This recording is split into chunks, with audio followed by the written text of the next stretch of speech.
Hey, welcome back to Miss Maddie's studio. I'm Maddie, and I apologize for the long absence. I was dealing with a lot of sicknesses, and we had my father-in-law got into a car accident. It's been kind of crazy in my household, other than the holidays. That is pretty crazy for everyone.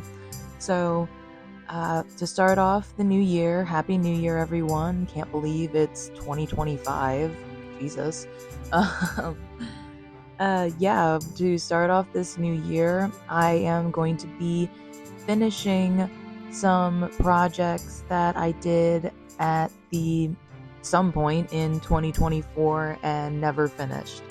So we're starting off with this picture that I drew on some cold press watercolor. Well, I don't think it's specifically watercolor. It's cold press multimedia paper, I believe.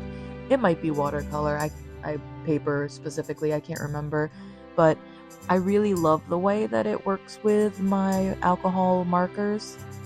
And I am able to get a pretty clean look and do what I like to do with it. I like to go around in little circles, or to use the kind of the streaky marks to show directionality or to show shape or anything like that. So right now I am using a really pale blue marker to make the sky, and I thought it would be fun to carve out some clouds behind this scene of little fairies in a fairy garden. I think I called this one Fairy Garden, I believe. And we've got a giant rose in the middle, which is not exactly like botanically correct, but it doesn't have to be, right? We've got a little tulip that is up in the corner trying to bloom. I have a little hummingbird, a dragonfly. We have a fox skull at the bottom. One of those little roly-poly bugs that I absolutely love and used to catch all the time as a child. And some clovers and mushrooms and rocks and whatnot. Just a menagerie of different things. And there's my little Evie girl. She is so precious. She has been fitting into the family just absolutely perfectly. And let's see. So I'm still carving out the clouds.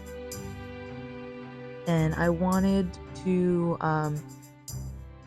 do this one for a really long time. I wanted to finish it. I think I did the inking of this all the way back in May of this year, and I have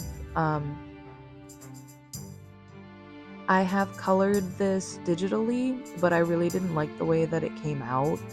But I actually am really happy with the way that it came out with the markers, which is funny because I was worried about the markers way more than I was with coloring it digitally, because you can't just change it like you can digitally. You can alter the colors. That's one of my favorite things about working digitally, is the fact that it gives you a lot of freedom to mess around and experiment, because it is such a forgiving medium. Whereas you make a mistake with markers, you make a mistake with ink, you make a mistake with most other mediums, it's going to take you a bit to fix that, or you just have to go with it. And that was my giant case of markers to the side. I have a ton of Ohuhu markers. I really don't know how many I have.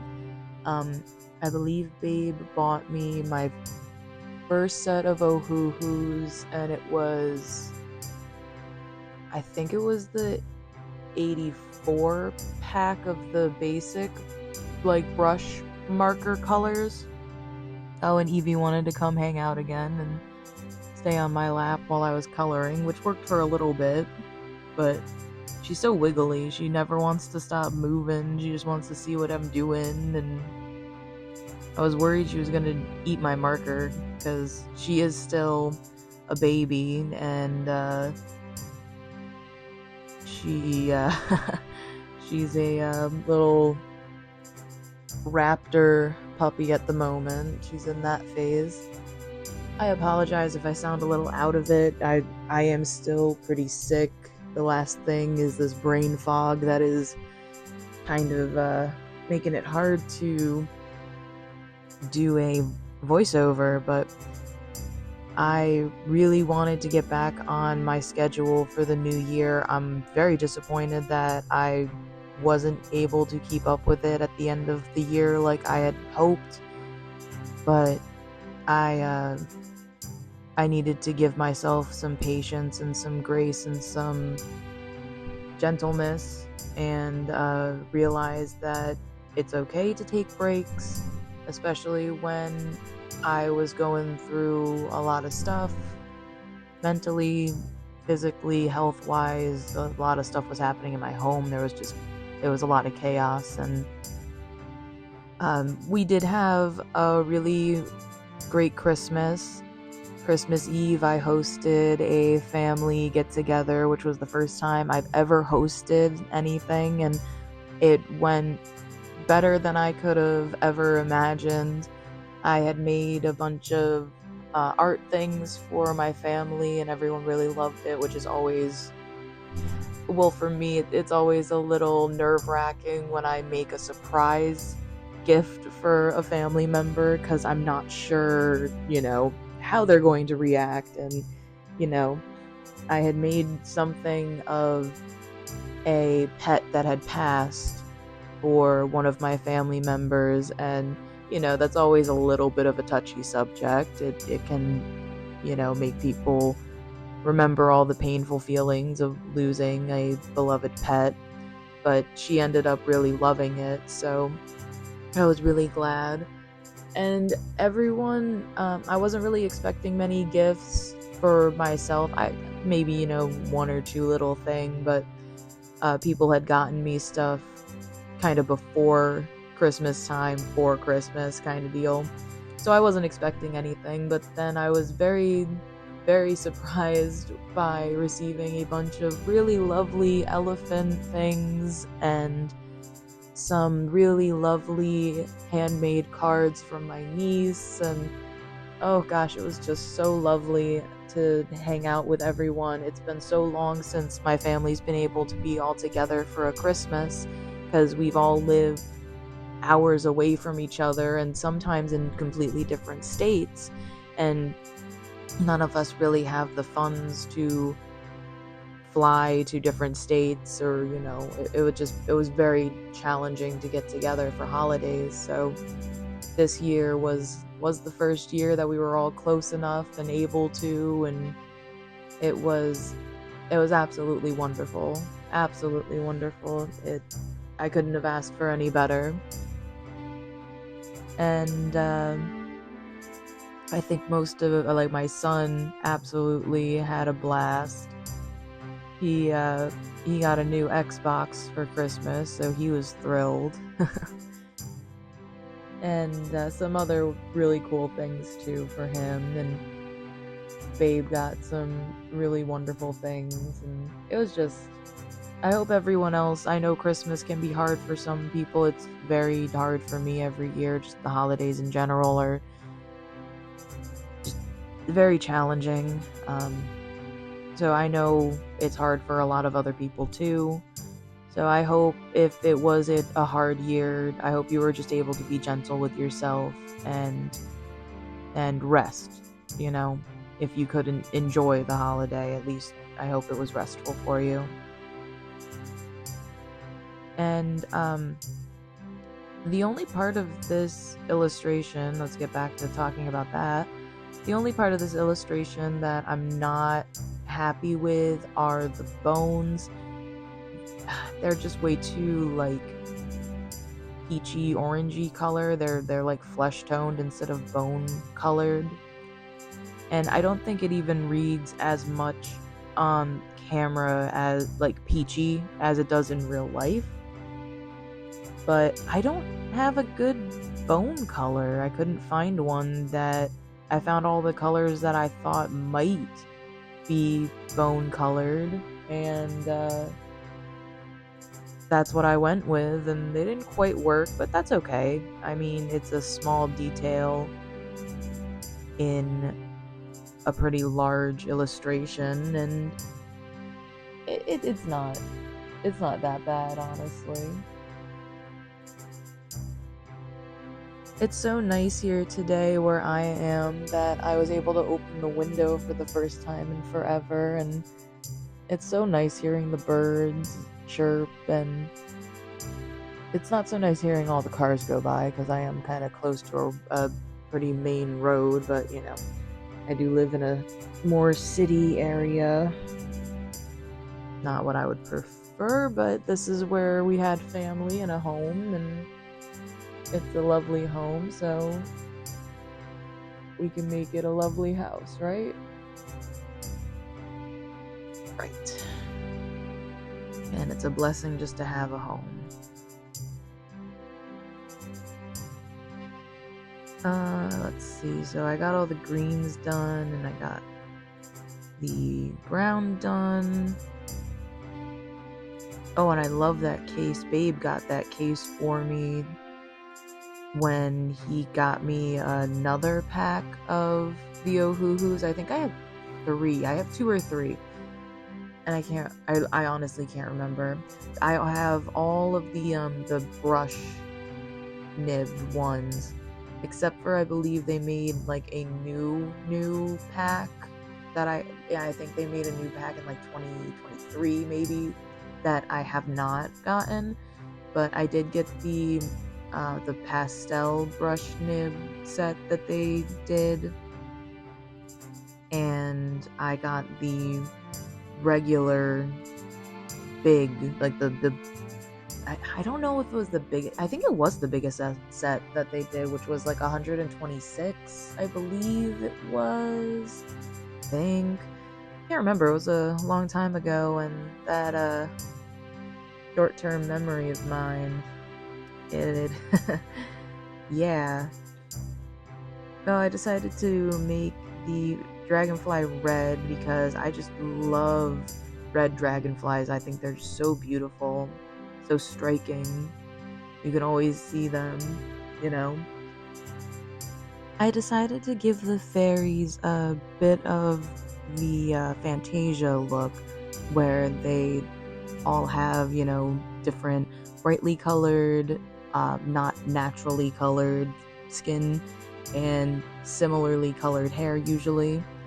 I didn't do that at first with the first fairy I did with the blonde hair, but then afterwards I'm like, oh, I really would love to do that. So then I gave her purple skin, which I think, you know, purple and yellow are complementary, and even now I really like the way it looks. And I always loved that I made this little bird pulling her hair.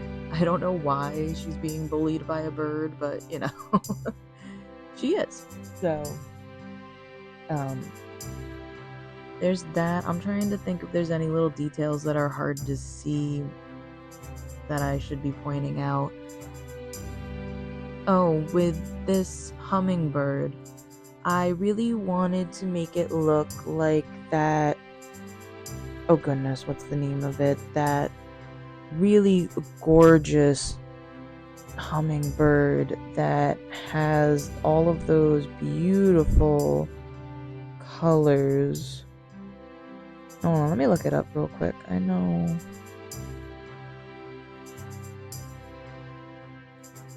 I will find it. I will find it, I swear.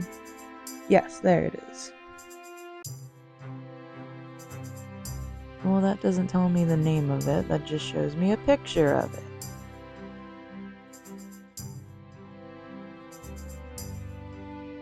Come on now, Google. You're making me look a fool. Oh, goodness. Well, it is, similar to the red-throated hummingbird, the ones that have those brilliant chests and the bright blues and greens and with little flashes of yellow or red. I really wanted to go with the yellow variety that I have seen. It's not the ones called the red-throated hummingbird, obviously.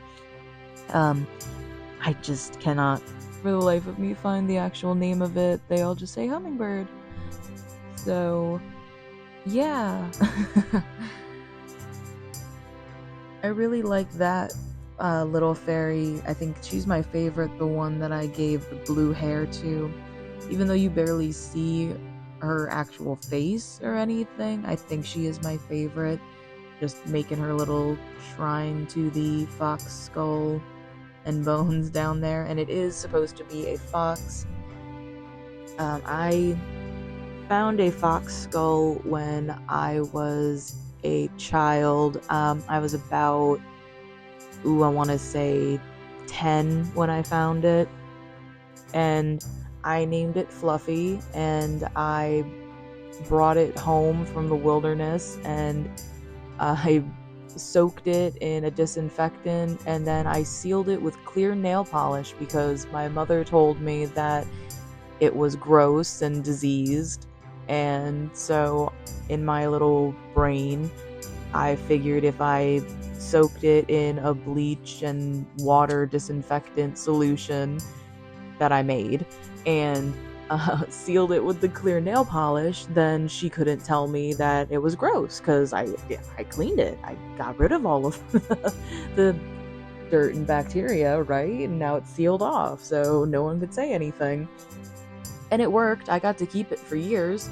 So I don't remember exactly what happened to it. Somewhere between my teenage years of like 15, 16, I don't remember having it anymore. I can't remember why. I just don't remember. I always had it displayed on my dresser.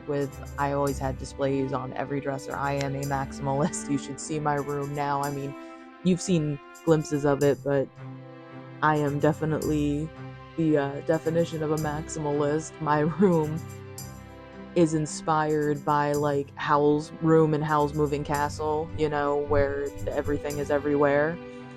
That is what I like. All little trinkets and sparkly things of all the things I like surrounding me at all times to make me happy, So yes, I don't remember how I lost Fluffy, but I'd like to pay homage to the skull a lot of the times in my drawings. I love drawing bird skulls as well, but if I don't draw something as a bird skull, I tend to draw it as a fox skull. And it might not be a super accurate fox skull, but I do really really enjoy how it looks. I think it reminds me of the skull.